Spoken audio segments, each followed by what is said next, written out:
Let me tell you this. If you want to hear your voice floating in the middle of a beautiful tapestry of frequencies, you're going to need a pop group.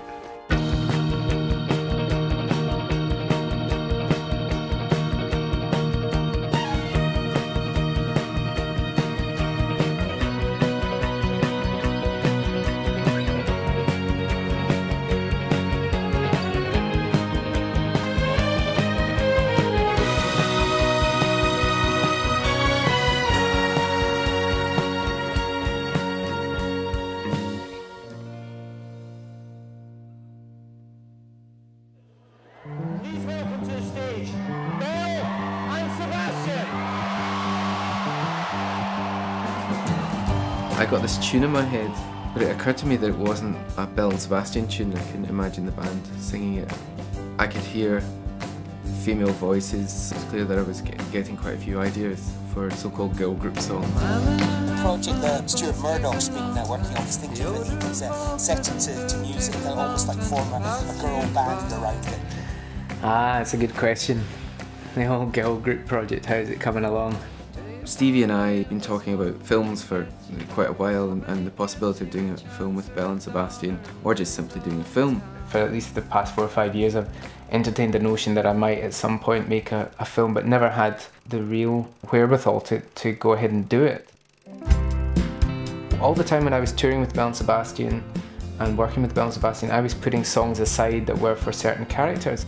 All these songs were sung by 2, maybe 3 characters, and that why don't I string them together to form the backbone of a musical narrative. The name of it is, fittingly enough, is the same name as the first song that came along for the girl group thing, which started it all off maybe about 3 or 4 years ago, and it's called God Help the Girl. Internet surfing. There was an obscure website. Stuart was looking for singers to sing the songs that he'd written for God Help the Girl. There was a very subtle, vague reference that maybe it would have something to do with a movie at some point. As a fan of the band, I just said, movie? My ears perked up. Barry Mendel is a Hollywood producer. That's how I like to introduce him. This is Barry Mendel. He's a Hollywood producer. He's from Hollywood.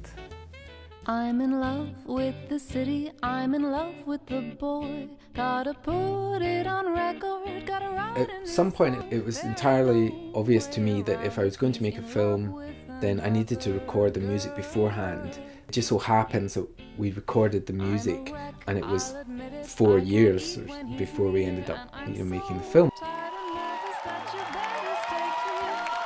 When Belle and Sebastian finally finished their tour of duty, I was free for the first time in 10 years proper, and I gave myself the task of trying to write the script. The process that we had working together on the script was it was helpful and fun, but at times it was very frustrating to him. You know, he would like finish a draft of the script and say, "Okay, let's go make the movie," and then I would say, "Oh, I think we're within 4 years of being able to call the script a first draft," or something. I would say something super obnoxious like that.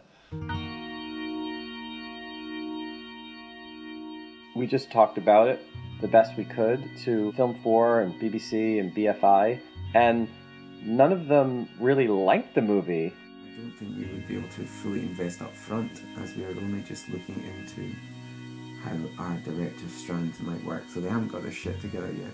We felt that we needed to have something going for us. Kickstarter was born in desperation, and we also made this ridiculous promise, which was, if we're able to raise $100,000, we'll make this film for sure that costs almost $2 million to make. And that makes no sense. Economically, it was an irresponsible statement. It was a kind of no turning back thing. We're publicly saying we're going to make the movie if you come through. Okay, so what just happened? What just happened? Kickstarter went to 100,000. They came through and they went way past $100,000. It was an incredible outpouring of support for the movie, and that coincided with a really nice rewrite that Stuart did on the script. And so the next time we went down to London, those two things led to a UK distributor really getting behind the movie in a great way. And, you know, the dominoes just started to fall